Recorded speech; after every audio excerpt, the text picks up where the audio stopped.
সহদেবকে উচিত শিক্ষা দিয়ে ঝুমুরকে বাঁচিয়ে নিল রাঙামতি। অন্যদিকে রাতের বেলায় রাঙামতিকে দেখতে পায় একলব্য, আর তখনই সংগ্রামকে নিয়ে আবারও সন্দেহ করা শুরু করে দেয় একলব্য। সম্পূর্ণটা জানতে ভিডিওতে লাইক দিয়ে চ্যানেলটিকে সাবস্ক্রাইব করে দেখতে থাকুন। গল্পের শুরুতে আমরা দেখতে পারবো এদিকে বৃন্দা সকলের সামনে বলে, এভাবে খরচ দেওয়া উচিত নয়, যার যার বিয়ের আয়োজনের খরচ তাকেই তো বহন করতে হবে। এদিকে তখনই আবার পিসিমণি বলে, দেখো বড় বৌমা, তোমাকে এর মধ্যে কোনো কথা বলতে হবে না। ওর তো তেমন আত্মীয় স্বজন নেই, আর তার তেমন খরচও নেই। এখন বৌদিভাই যেহেতু আমার বিষয়টা মেনে নিয়েছে, বৌদি যেহেতু সবটা মেনে নিয়েছে, তাহলে আমাদের আপত্তি কোথায়? দেখো সরস্বতী, তুমি বাড়িতে নতুন এসেছো, তুমি আমাদের পারিবারিক বিষয়ে কোনো কথা বলবে না। তাছাড়া ছেলেটার কিন্তু কোনো চাওয়া ছিল না আমাদের প্রতি, সে আমাদের কাছে কোনো কিছুই চায়নি, শুধুমাত্র আমার মেয়েটাকে চেয়েছে, আমার মেয়েটাকে ভালোবেসে সে সুখী রাখবে। এদিকে তখনই আবার প্রমিতা বলে ওঠে, একদম আসলে না, সত্যজিতের মতো আসলে মানুষ হয় না, একটা একটা খাঁটি মানুষ আমরা পেয়েছি। এদিকে বৃন্দা তখন বলে, এভাবে বলবেন না কো, আমি তো বাড়ির বউ, আমাকেই তো সবটা ভাবতে হয়। আজকে সকালবেলা ছোট ঠাকুর বউকে বলেছিলাম রাঙাকে এ বাড়িতে ফিরিয়ে আনতে, এখন সে তো আমার কোনো কথাই শুনলো না। এ বাড়ি তো আনা দরকার, বাড়িতে দুটো বউ থাকবে, আরেকটা বউ থাকবে না। প্রমিতা তখন বলে, দেখো তোমাকে আমি একটা কথা বলে দিচ্ছি, আমরা এখানে পারিবারিক বিষয়ে কথা বলছি, তুমি এর মধ্যে কোনো কথা বলবে না। তুমি 2 দিন হয়েছে এ বাড়িতে এসেছো, তার মধ্যেই তুমি এইসব চ্যাটাং চ্যাটাং কথা বলতে শুরু করে দিয়েছো। আমাদের টাকা পয়সা কত লাগুক বা না লাগুক, সেটা তোমার কাছ থেকে কৈফিয়ত নিতে হবে না। কোনটা ভালো কোনটা মন্দ সেটা আমি খুব ভালো করে জানি, আর ওর পক্ষের লোক তেমন নেই, কয়েকজন লোক হবে মাত্র, তাদেরকে আমরা খাইয়ে দিতে পারবো। তখন এবার বৃন্দা বলে, দেখুন আপনার যেটা ভালো মনে করেন, আমার যেটা মনে হলো আমি সেটা বললাম আর কি। জামাইকে এতটা মাথায় করবেন না, তাহলে কিন্তু পরে বিপদে পড়বেন, পরে কিন্তু জলে ভেসে যাবেন। এদিকে এই কথাগুলো শোনার পর হঠাৎ করে রাতের বেলা একলব্য রাস্তা দিয়ে হাঁটতে শুরু করে। কিছুক্ষণ পরই তার সামনে একটা গাড়ি এসে দাঁড়ায়, সেই গাড়িতেই ছিল রাঙামতি। রাঙামতি গাড়ি থেকে নেমে পড়ে, আর রাঙামতিকে দেখতে পায় একলব্য, কিন্তু রাঙামতি একলব্যকে দেখতে পায় না।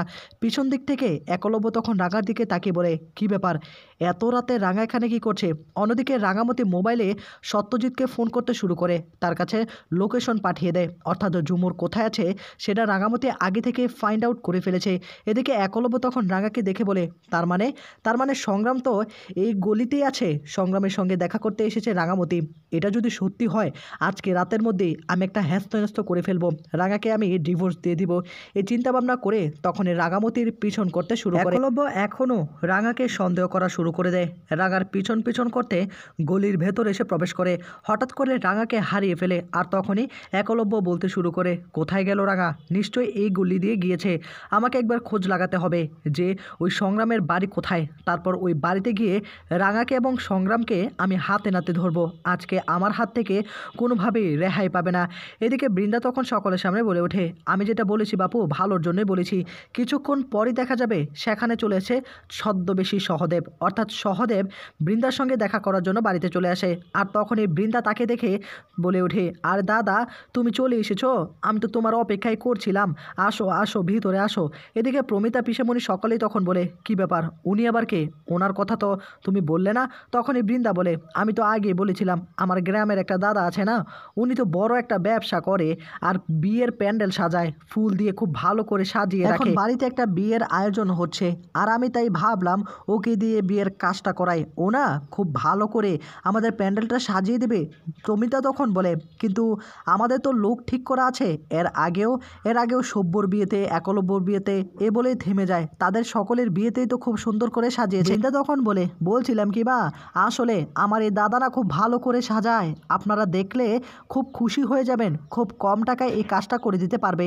এ বলে তখন হাতে একটা ফ্রেম নিয়ে তাদেরকে দেখাতে শুরু করে, সকলেই তাদের কাজের প্রশংসা করে। আর তখনই বৃন্দা ভীষণ রকম খুশি হয়ে যায়। পাঞ্চালী তখন বলে, বলছিলাম কি মা, ইনি যেহেতু এত সুন্দর করে কাজ করতে পারে, ইনাকে তাহলে দায়িত্বটা দিয়ে দেয়, টাকা কেমন লাগবে, খরচ কেমন হবে? তখনই সে সহদেব বলে ওঠে, আপনারা চিন্তা করবেন না, যেহেতু সরস্বতী আমার বোনের মতো, আমি বেশি টাকা পয়সা নিব না, আপনারা যতটুকু পারেন ততটুকুই দিয়েন, আমার এতে কোনো আপত্তি নেই। এদিকে প্রমিতা একটু সন্দেহ করা শুরু করে দেয় সহদেবকে, কিন্তু পিসিমণি এবং পাঞ্চালী খুশি হয়ে যায়। তখনই প্রমিতা বলে, দেখো তোমরা যেটা ভালো মনে করো সেটাই দেখো। তখনই পিসিমণি বলে, তাহলে কালকে থেকে কাজ শুরু করে দাও, কাজকে থেকে লোকজন নিয়ে আসো। তখনই আবার সহদেব বলে, বলছিলাম কি, যেহেতু কাল থেকে কাজ শুরু করব, তাহলে কালকে আমি 2জন লোক নিয়ে আসি, একটু থাকার ব্যবস্থাটা কি করে দেওয়া যাবে? অঙ্কুর তখন বলে, আমাদের বাইরে একটা ঘর আছে, সেখানে নিশ্চয়ই থাকতে পারবে। সকলেই তখন সম্মতি দেয়, আর সহদেব এবং বৃন্দা দুজনেই ভীষণ খুশি হয়ে যায়। আর তখনই সহদেব বৃন্দার কাছে কথা বলে সেখান থেকে চলে যায়। বৃন্দা তখন মনে মনে বলে, আমার কাজ অর্ধেক হয়ে গিয়েছে, বাকি অর্ধেক কাজ রাঙামতি এই বাড়িতে আসলেই আমাকে করে ফেলতে হবে। এদিকে দেখা যাবে যে রাঙামতি সত্যজিৎকে নিয়ে একটা বাড়ি ঘিরে ফেলে। সেই বাড়িটা, যে বাড়ির মধ্যে ঝুমুর নামে সেই মেয়েটিকে কিডন্যাপ করেছিল সহদেব। আর তখনই সত্যজিৎ রাঙার দিকে তাকিয়ে বলে, রাঙা তুমি কি আসলে শিওর এই বাড়িতে আছে?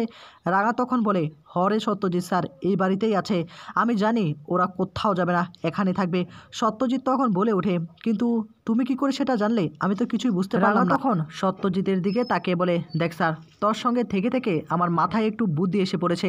আমি সেই বুদ্ধিটাকে কাজে লাগিয়েছি। ঝুমুরকে আমি নিয়ে গিয়েছিলাম জঙ্গলে। আমি আগেই সন্দেহ করেছিলাম ঝুমুরকে আমি নিয়ে এসেছি। এখন ঝুমুরকে আবার কেউ না কেউ কিডন্যাপ করতে পারে, তাই আমি একটা প্ল্যান সাজিয়েছি। ওই স্যামের ছেলেকে নির্দোষ প্রমাণ করার জন্য ঝুমুরকে কিডন্যাপ করে তার মুখ থেকে স্বীকারোক্তি নিবে। আর আমি একটা প্ল্যান খাটিয়ে এই কাজটা করেছি। আর তখনই পিছনের কথাগুলো বলতে থাকে। এদিকে ঝুমুরের একটা কানের দুল পড়ে যায়। আর তখনই রাগা ভাবতে থাকে তার কানের দুলে একটা ট্র্যাকার লাগিয়ে দেবে। ঝুমুরকে তখন একটা ঘরে নিয়ে আসে আর তার কানের দুলটাকে ঠিক করে দেওয়ার নাম করে তার মধ্যে একটা ট্র্যাকার লাগিয়ে দেয়, অর্থাৎ যেটার সাহায্যে খুব তাড়াতাড়ি লোকেশন ট্র্যাক করা যাবে। তখনই সে বুদ্ধিটাকে কাজে লাগিয়ে ঝুমুরের কানে লাগিয়ে দেয় এবং ঝুমুরকে কথা দেয়, এখন থেকে তোর কোনো বিপদ হবে না, সব সময় আমি তোর পাশেই থাকবো। এই বলে তখন ঝুমুরকে তাদের বাবা মায়ের হাতে তুলে দেয়। আর রাগার মুখে কথা শুনে সত্যজিৎ ভীষণ রকম খুশি হয়ে যায়, ইউ আর গ্রেট। তখনই রাগা বলে, থ্যাংক ইউ স্যার, এখন আমাদেরকে আগে ঝুমুরকে উদ্ধার করতে হবে। কিন্তু তোর তো বিয়ের সামনে, এভাবে বন্দুক নেওয়া কি হাতে উচিত হবে নাকি? তোকে না একটু ঝামেলার মধ্যে ফেলে দিচ্ছি। সত্যজিৎ তখন বলে, একটু ঝামেলার মধ্যে আছি, আজকে তো আমার ওই বাড়িতে যাওয়ার কথা ছিল কিন্তু যেতে পারলাম না।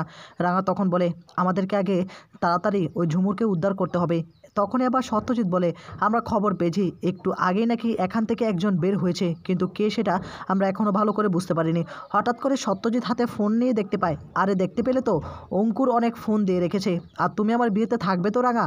রাঙা তখন সত্যজিতের দিকে তাকিয়ে বলে, তোর বিয়েতে আমি থাকবো না? কি যে বলিস না, আমার একমাত্র ছর্দি ভাইয়ের বিয়ে বলে কথা, আমি তো সেখানে থাকবোই অবশ্যই, একদিনের জন্য হলেও থাকবো। এদিকে তখন সত্যজিৎ বলে, তোমাকে অবশ্যই থাকতে হবে রাঙা, তুমি যদি না থাকো আমার বিয়েটাই অসম্পূর্ণ হয়ে থাকবে। আর রাঙা তখন সত্যজিৎকে কথা দেয় দেশে তার সঙ্গেই থাকবে। অন্যদিকে একলব্য খুঁজতে খুঁজতে এক পর্যায়ে এক লোককে জিজ্ঞাসা করে, আচ্ছা সংগ্রাম সেনের বাড়ি কি আশেপাশে কোথাও আছে? তখন এই লোকটি বলে ওঠে, সংগ্রাম সেন? এটা আবার কে? এই পাড়াতে থাকে না। তখনই আবার একলব্য বলে, এই পাড়াতে থাকে, হয়তোবা আপনি সেটা জানেন না, আমাকে আগে খোঁজ লাগাতে হবে কোথায় সংগ্রাম সেন আছে। কিছুক্ষণ পর সংগ্রাম সেন সেখানে উপস্থিত হয়। হঠাৎ করে একলব্যকে দেখতে পায় আর তখনই তার কাঁধে হাত দেয়, কী ব্যাপার আপনি এখানে? একলব্য তখন বলে, আপনি এখানে কি করছেন? তখনই আবার সংগ্রাম বলে ওঠে, আমার তো একই প্রশ্ন, হঠাৎ করে আপনি এত রাতে কী করছেন এই গলির মধ্যে? একলব্য তখন বলে, রাঙা কোথায়? আমি জানি রাঙা আপনার সঙ্গে দেখা করতে এসেছে। তখন আবার সংগ্রাম বলে, এসব আপনি কী বলছেন? এত রাতে রাঙা আমার সঙ্গে কেন দেখা করতে আসবে? আপনি কি পাগল হয়ে গিয়েছেন নাকি? আর আমি তো কাজ থেকে এক্ষুনি বাড়িতে ফিরলাম। অন্যদিকে দেখা যাবে সহদেব একলব্য এবং সংগ্রাম সেনের সমস্ত কথা শুনে ফেলে আর তখনই মনে মনে ভাবতে থাকে, নিশ্চয়ই এখানে রাঙামতি এসে পড়েছে। এদিকে রাঙামতি সত্যজিৎ তার টিমদেরকে নিয়ে এবার মিশনে লেগে পড়ে। এদিকে সংগ্রাম একলব্যকে বলে, আপনার মাথায় না সমস্যা আছে, আপনি চলুন আমার সঙ্গে, আমি দেখাচ্ছি আমার ভেতরে, বাড়ির ভেতর কেউ আছে নাকি। আমার বাড়ি তো তালা দেওয়া, কি করে থাকবে রাঙামতি সেখানে? তখনই একলব্য সেই সংগ্রাম সেনের সঙ্গে চলে যায়। আর অন্যদিকে সহদেব আড়াল থেকে সমস্ত কিছু দেখে ভীষণ রকম ভয় পেতে থাকে। সহদেব তখন হাতে ফোনটা নেয়, হাতে ফোন নিয়ে তার লোকদেরকে ফোন করা শুরু করে দেয়। আর তখনই তার লোকেরা ফোনটা রিসিভ করে। আর তখনই সহদেব বলে, এই শোন, তোরা কিন্তু বিপদে পড়বি, তোদেরকে চারোদিকে ঘিরে ফেলেছে পুলিশ, তোরা একটু নিচে দেখ, ওই রাঙা পুলিশ টিম নিয়ে হাজির হয়েছে। তখনই তার দলের লোকেরা ভয় পেতে থাকে, কি বলছো কি দাদা, রাঙা পুলিশ নিয়ে এসেছে, আমাদেরকে ঘিরে ফেলেছে, এখন আমরা কি করব? আমরা কি করে বাঁচবো? হঠাৎ করে জানালার ধারে এসে দেখতে পায় আসলে টিম ফোর্স নিয়ে এসে পড়েছে রাঙামতি। তখনই সহদেব বলে, এক্ষুনি সেখান থেকে পালা। তখনই তার লোকেরা বলে, ওই মেয়েটিকে কি করব? আমরা তো ভিডিও করতে পারিনি। সহদেব বলে, পরে ভিডিও করতে পারবে, এখন আপাতত সেখান থেকে পালা। রাঙা, তুই আমার পাকা দানে মই দিচ্ছিস, প্রত্যেকবার আমার কাজে বাধা হয়ে দাঁড়াচ্ছিস, তোকে আমি কোনোভাবেই ছাড়বো না, তোকে আমি শেষ করে দিব। এদিকে রাঙামতি সত্যজিৎ তার লোকদেরকে নিয়ে ঘরের ভেতর প্রবেশ করে, কিন্তু ঘরের ভেতর আর কাউকে পায় না। হঠাৎ করে দুজনকে ধরে ফেলে সত্যজিৎ, তাদেরকে অ্যারেস্ট করে ফেলে।